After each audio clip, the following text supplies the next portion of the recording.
in the methods that we are practicing. Hypergeneral signals are what? No notes are high. Yeah, it's got nothing to do with, what muscle, which, where, etc. Right? The sound is flowing out uniformly, right? Loud and soft are as easy, high and low are as easy, all of these things. Don't strain, keep moving. These are all very general things which you can employ on stage. The hyper specific ones instead were back of the tongue, side of the tongue, central axis of the tongue, bottom of the tongue, pharynx, this side of the pharynx, that side of the pharynx, behind the mouth. Those are extremely general, hyper specific and nitpicky exercises, right? So those have to be done at home. And I don't want you to really think of technique when you are performing, because the manner in which we are looking at vocal technique is a rewiring of your instincts. कि sound बनाने के लिए मुझे ये use करना नहीं. That's an instinct. It's almost like you're going to a physiotherapist and learning to walk again. Now, if you have a dance performance that day, you're not going to think of, all of those small exercises that you learn with the physio. ठीक है जी? So always when you're trying to help yourself on stage, go general. Another huge general signal is audiation. You're just giving your body the signal for what tone you want, and you're getting that tone. Okay? Amazing. So last session, we did one exercise that employed airflow, which was the blowing exercise. We did the blowing exercise because it's also because it's one of the SOVTs. We'll go to that later. It's a therapeutic exercise for the voice. It's a voice therapy exercise. So when you're blowing, not only does the pressure that the back pressure of the air exerts on your vocal tract, it opens the structures of your vocal tract. Makes sense? When you do that, the bubble, which means that the air which is being stopped from being sent out in your exhale, that air which is being held back is then pushing along the walls gently of your vocal tract and leaving it open, helping it stay open. However, you must have noticed that there's a very big trend of straw exercises on the internet, right? Yes, they are good, but they are a crutch, similar to this blowing exercise. They all work in a similar way. And what happens is that you might immediately gain a benefit within, let's say, 2 minutes. Like your singing immediately after that does get freer. The problem is that the singer's habitual tensions then come back again. So you notice that after straw phonation, let's say after 10 minutes or 15 minutes, once you start singing, all the old tensions are back. That is why we added on the other exercises, which is imagining the loosening of the curtains, which means you're teaching yourself that while you're singing, you're promoting a loose state due to the act of singing. Does that make sense? Okay. Today, we are going to go one step ahead in understanding air pressure, and we are going to go into vowels, which is like the next big step for us. So, you already knew that there is a certain air pressure. Okay, let me frame it in a different way. The vocal tract, the vocal folds, the entire thing has a gradient of air pressure, right? Which means there's a certain velocity and space here. The vocal folds are a slit. So therefore, there's a change in pressure there because the air velocity changes. And then the rest of the vocal tract, because of its shapes, would also further change the air pressure in different ways. What this means is that there is a constant calibration of air pressure through your system as you're speaking. Why? Because as you're speaking, so many things are moving that inside it's not a steady vocal tract. It's something that's constantly fluid. And because it's constantly fluid, it's constantly shaping, reshaping and shaping. So the air, the manner in which it is gliding out is also quite nuanced, and therefore beyond our perception. We can't perceive the number of changes that are happening. Having said this, we still know that calibrating the air to the requirements of your voice is an essential. So, how do we do this? The first thing to understand is that vocal fold vibration that we spoke about, right? That is happening not in 2 dimensions but in 3. What that means is that we generally look at the top view of the vocal folds. So we see them moving like this in 2 dimensions. But actually they move in 3 dimensions. When they open up and out.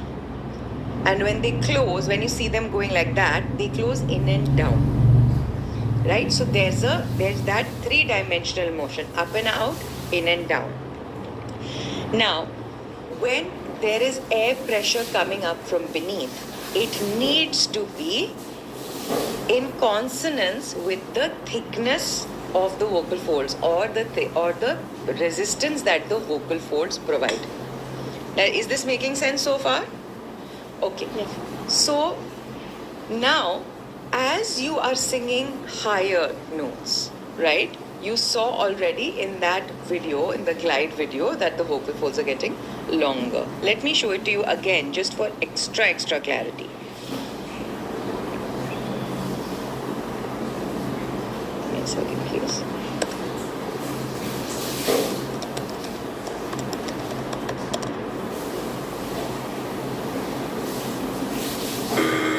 Okay, I'm sharing screen again.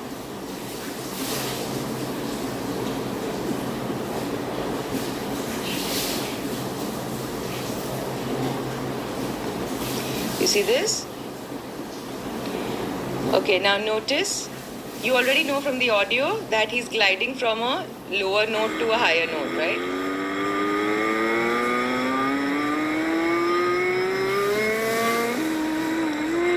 Can you all see the screen? Oh, that's very scary. Wait, hold on. That's so weird. Hold on, let me do it again. Okay.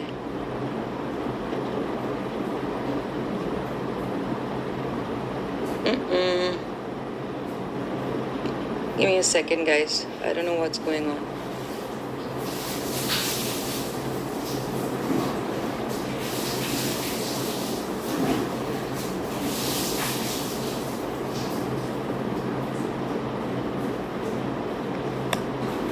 Okay, it's back.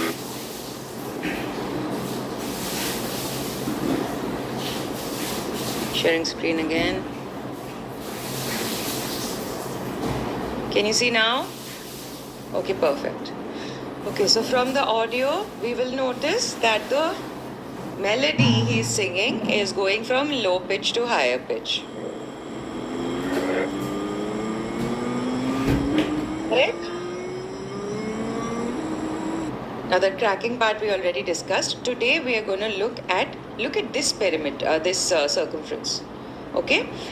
Here, towards the end of the video, where he's singing a so-called higher note, you're noticing this is longer. This is more elliptical, but on the lower note, it's more like a circle. It's more towards a circle, right? As the note keeps getting so-called higher, the vocal folds keep stretching, right, and getting longer. So this is high, this is low. What does that mean? That means that the vocal folds are stretching in order to give you your upper range. Correct?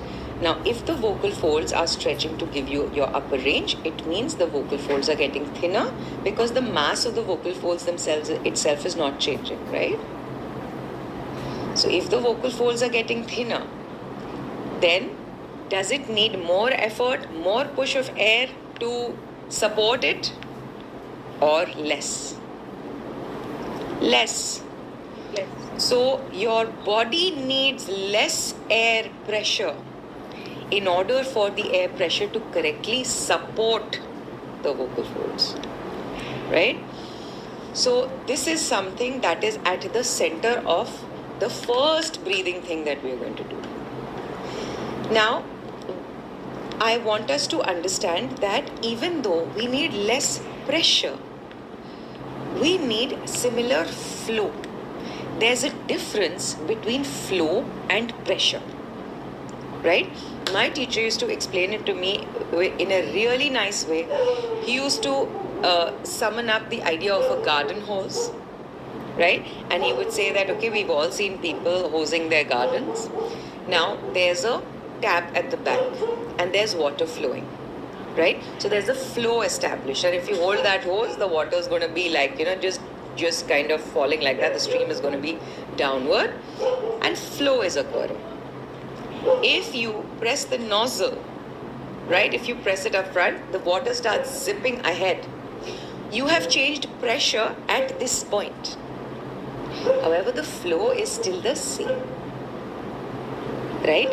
So the very first thing we have to establish is flow, and then we are going to help our bodies calibrate the pressure based on the requirements of the note, which basically means as the note goes higher, we need to down calibrate the pressure. However, the flow needs to be the same.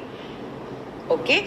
A lot of singers make this mistake where they start stopping their exhale just because they know that the upper note needs less air pressure. Okay? Mashi, আমার class চলছে, বাবুকে বলো. Okay.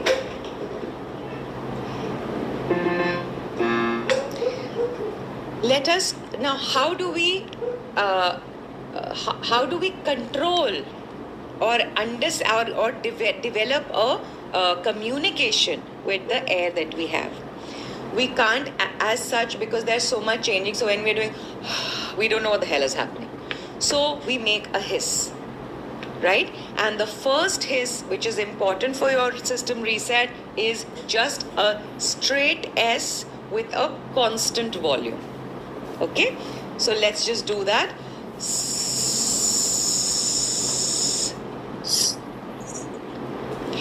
Now I want you to analyze all your own hisses. It should not be zipping around, changing its, let it be a single uniform stream.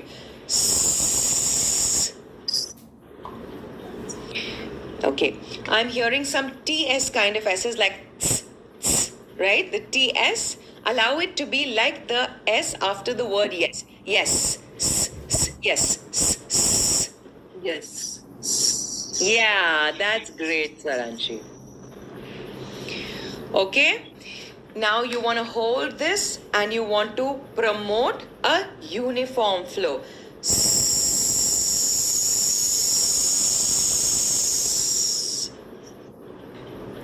Okay, while you're doing this, no cramping of your abdominal muscles. It's just you're saying like yes. Okay? Sounds like a very silly exercise, but it's excellent for coordination and for you to understand flow. How is this impacting your singing?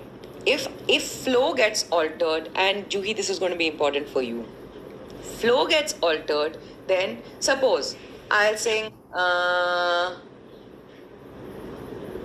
did you ever know that you're my hero? Right? Now I'm gonna make the air flow very jagged. Did you ever know that you're my hero? I'm also running out of air, as you notice, right? Now I'm gonna try to establish air flow. I'm gonna allow the air to flow naturally the way it needs to in its own tides.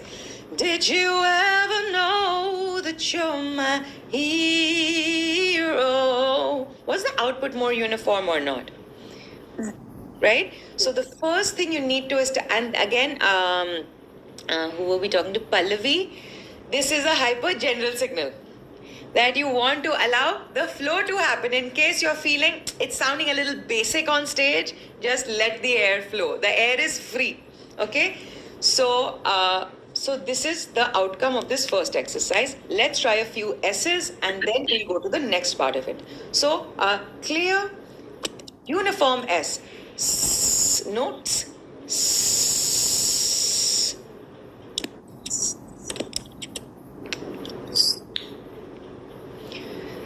Keep noticing the quality of it. It should not be shifting, and allow the tongue to be relaxed. Also allow the jaw not to bite. You're only creating this little gate here so that you can hear the air flowing, so that you can then communicate with it. Now we're going to go to the manipulation of air pressure. How do we do that? If the S gets louder, if the small s becomes capital S, there is more pressure. Correct? So go from a small s to a capital S.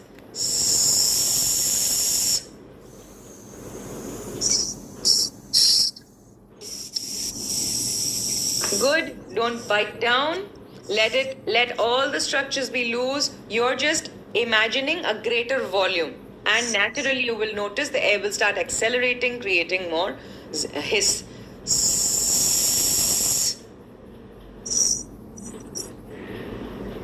Okay, now the important part comes to reverse it properly. Go from a big S to a small s.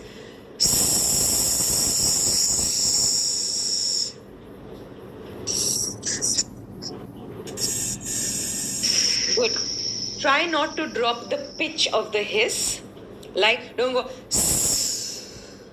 right? Don't drop the pitch of the hiss. Allow it just to go from big volume to small volume and maintain flow. Air is still flowing. Don't stop your breath, okay?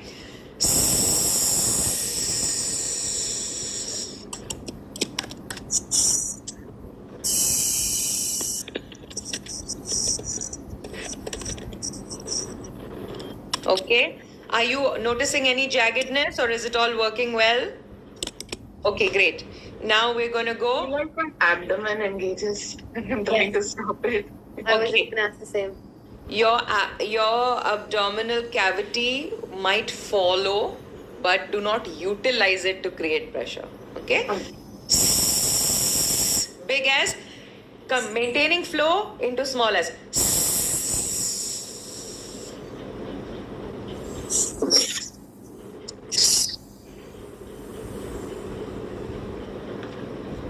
Okay. Now this is what we are going to need when we will sing our higher notes. So this is the regime. Step 1 you will write is the before melody, which means it is your the way your body is singing at the moment. Okay, before melody. Second is the diminuendo hiss. Diminuendo means it's dropping in volume, and hiss is because it's a hiss. So the diminuendo hiss. And third is the after melody. Now in the after melody, you're not going to think of the air. You're just going to let it auto-correct, auto-coordinate in your body. Okay? Now, the important part is this second part where the diminuendo hiss is happening. Now here, you want to also imagine the melody while you're dropping the hiss. Right? Why is this happening? Because at your brain level, your brain does not know the difference between reality and imagination. So it is going to pair the dropping of air pressure to the rising of pitch. Okay? If you do not pair them together, you're not going to get that last outcome. The last outcome is just now letting them coordinate. Okay? So now let us see this in action. Let's do 5 only.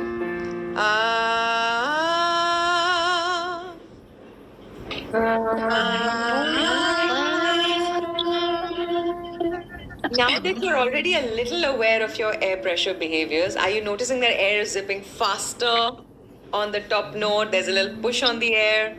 Okay, let's do it again and just notice our bodies without correction.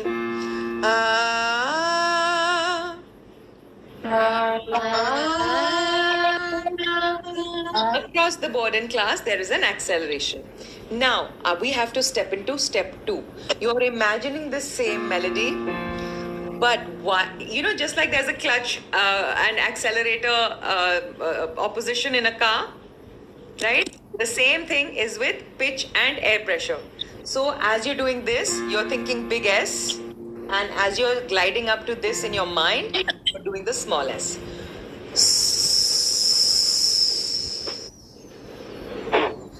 You have to imagine the pitches clearly while doing it so that the coordination happens. Come.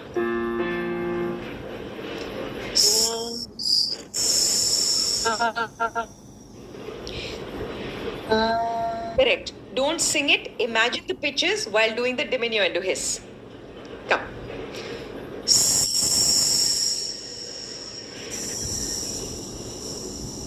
Imagine it a little more clearly. I'll play the notes so that you can imagine them while hissing the diminuendo.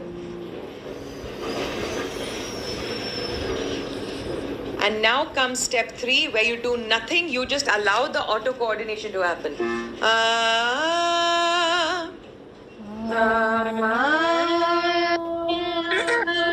Do you all notice an immediate change that the top note became easier?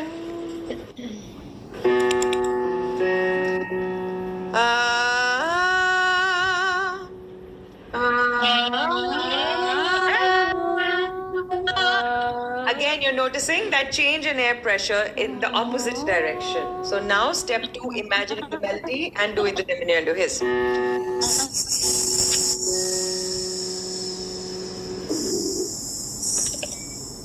Good, imagine the melody very clearly. Do it once again, imagining the melody and hissing the diminuendo.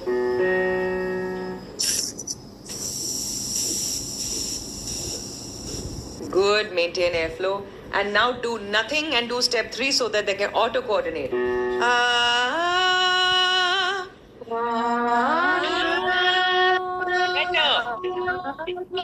Better.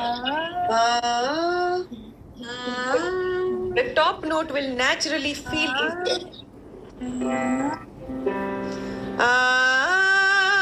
Before melody. Again, you're noticing the old habits show up. Again, correct it with the hiss.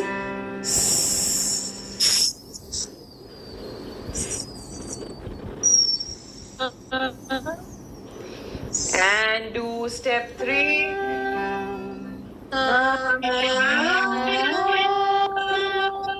Pallavi, are you noticing naturally that you're tensing all of this less today? Yeah. Okay.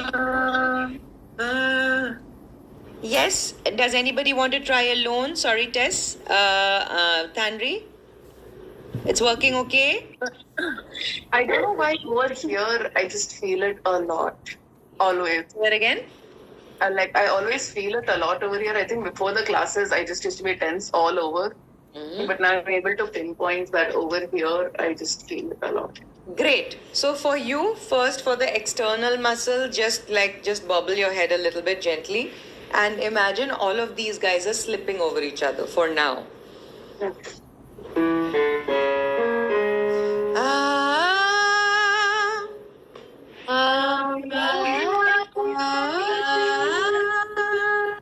And correct that with step 2.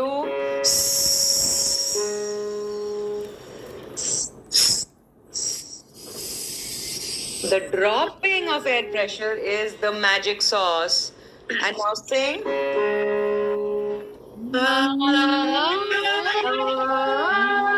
Yes, I'm hearing more tone. Okay, don't lift anything. It's not a higher note and all that. Let's do it once again.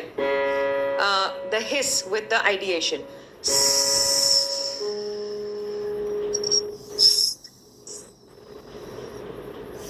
Now sing.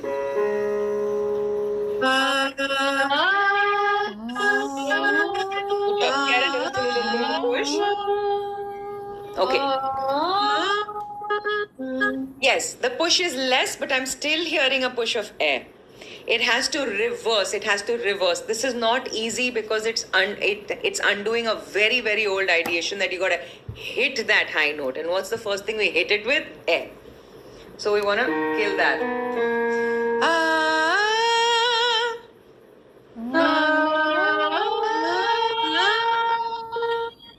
So now you're noticing many of the voices are going into that head voice tonality. Right? What if we down regulated the air pressure? See what happens. Imagine.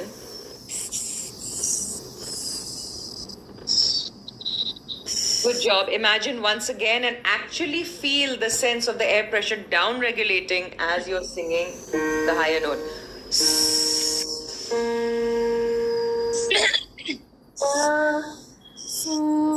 Yes, and you can go for it. Auto coordinate.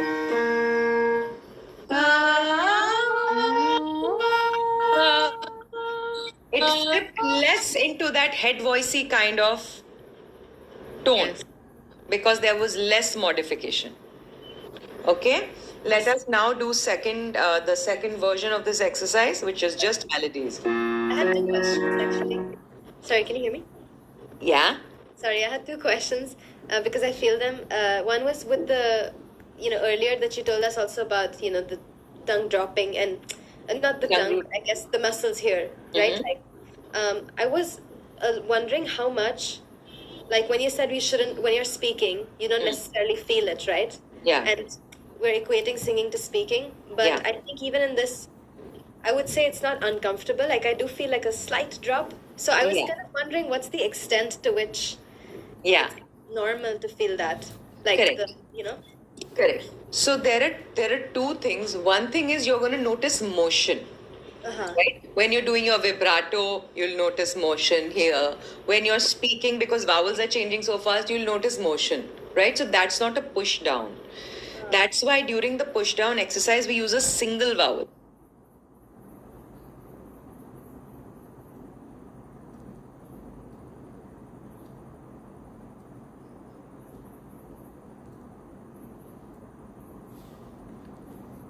Push down exercise use a single vowel, which is the ah, right? So that's when you've isolated that and you're changing notes and it's pushing down because the note is changing, that's what you want to weed away. Okay, cool. And the last thing was the abdominal engagement. I mean I feel it, but I'm not I'm wondering what is the healthy mechanism of how much you should feel it, because for example I feel this constriction, almost like I'm kind of, I don't know, compressing, but I don't know how to control it necessarily. I understand. Okay. So since we are on this topic, let us get into it. Even though I hadn't planned for today, but maybe this is what we all need today. So when we are breathing, we all know that the diaphragm is going down, and then our viscera, they expand. Our tummy will expand, our waist will expand, all of that, right? And when we are breathing out, the diaphragm collapses upwards and everything goes back to place. Now, on an exhale, now what I want you to do is, just for fun, I want you to give me a strong exhale. Okay? We will talk about this in detail when we do the volume week, which is next week. But today, just give a strong exhale. Good. Don't engage any muscle. In fact, I want you to think you're a bag, like you're a paper bag, and your entire body is a paper bag. Don't give me a shallow exhale. I want everything. Imagine, yes. Imagine everything is loose and it's all a paper bag and air is rushing out. Yes, that looks good, mostly through class. Now I want you all to squash your abs and then try to get the same power. Squash your abs first and go, see what you're going to get. I just feel like I'm queasy. It's almost a joke, right? So what actually happens is that the lower part of your body is going to contract because it's following the diaphragm. The diaphragm is going back to place, and therefore the displacement that it needed when it was breathing in is no longer needed. So the body is moving back, and that's why you notice a shrinking of your body, because it's following the diaphragm. Okay. If you squash it, what's going to happen? It's going to create undulations in your breathing. It's going to create complications in your breathing. Why? Because essentially all the viscera means all your organs and everything inside, they are moving, right, when you're breathing. So essentially we can liken it to a very thick fluid. Now what you're doing is you are mostly squashing these abs, right? Now these abs you're squashing in this direction. Okay? However, the diaphragm is three-dimensional and moving up and down, and it's moving in 3 dimensions like this. And you're trying to squash it with this one thing which is pushing in this way. It's already sounding counterintuitive, right?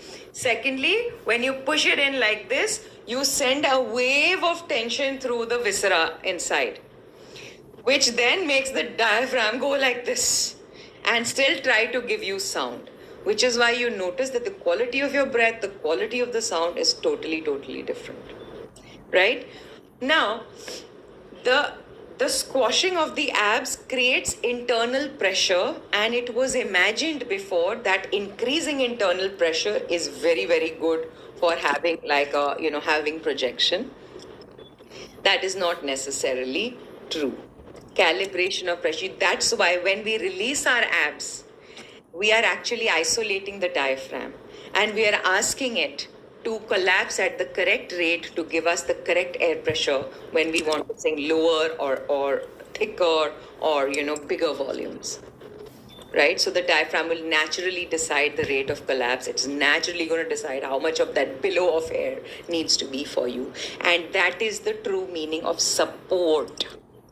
That calibration is the new name for support. Yeah. Okay.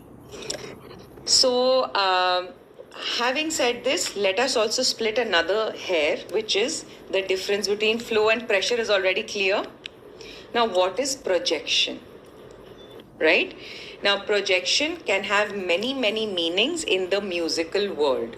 Sometimes projection, they just mean loudness. But that's not necessarily the same thing. Sometimes projection is a tone, right? Because higher overtones or just any higher pitch travels further, right? It's brighter and it travels further. Sometimes, especially in the operatic or in the bel canto ideology, the brightness, which is very, very importantly valued, it used to be in order to allow the voice to be heard over the orchestra, because that was in a pre-amplification era, right? So projection meant audibility by increasing the higher overtones in your voice. Okay? The men used to do it like, ah, the men used to do it like that, the women used to do it like, ah. So, but both was for promotion of the higher overtones. Okay? Now, projection, a lot of people today think projection is volume. कि उसको throw बड़ा अच्छा है, throw क्या कर रहे हैं हम? Air throw कर रहे हैं. ठीक है? So, my idea of projection is that it is just information of in what direction you are intending the sound. Okay? A simple feeling of projection is you're feeling me talking to you right now, right? Now I'm quickly going to call out my husband's name, and my husband is in that room, right? You will notice a shift in how you perceive my sound. I'm still talking to you and I'll be like, Saurabh, I've forgotten my pen. Can you just pass it? Saurabh, I've forgotten my pen. I'm still looking at you. Saurabh, can you pass me my pen? And now I'm going to say it imagining you. Saurabh, I've forgotten my pen. Did you feel the second time being addressed to you? So so for me, projection is the direction of your intent. Right? Projection can also be singular or plural, which means that if I am singing to one person, my voice will carry this kind of projection. So suppose you are singing to an audience of 6,000, but you are singing a very intimate song, right? Let's say, where do I go from here? Suppose that's a melody and lyric. Now suppose you're saying it to just one person. The voice would naturally carry this information. Where do I go from here? Everybody in those 6,000, in that group of 6,000 will think you're talking to them alone. However, if I make it a plural kind of projection, like I'm singing to you all, right? So then it'll sound like this. where do I go from here? Versus, where do I go from here? Many, where do I go from here? So, because of what I wanted to convey, the voice changed its quality. I audiated plural, therefore, the voice changed its quality. So many things in the vocal tract changed in order to give me that sort of a wide projection. Okay, so there is a difference between loudness and projection. There's a difference between tone, bright tone, and projection. And there's also, apart from that, is flow, which is your air flow. So your flow of sound, all of that, both of them are closely related. And there is air pressure, right? So they are vastly different things, often unfortunately lumped together under one concept called throw. Okay, so let us get back to the exercise. This is the air pressure calibration exercise. So we were somewhere here.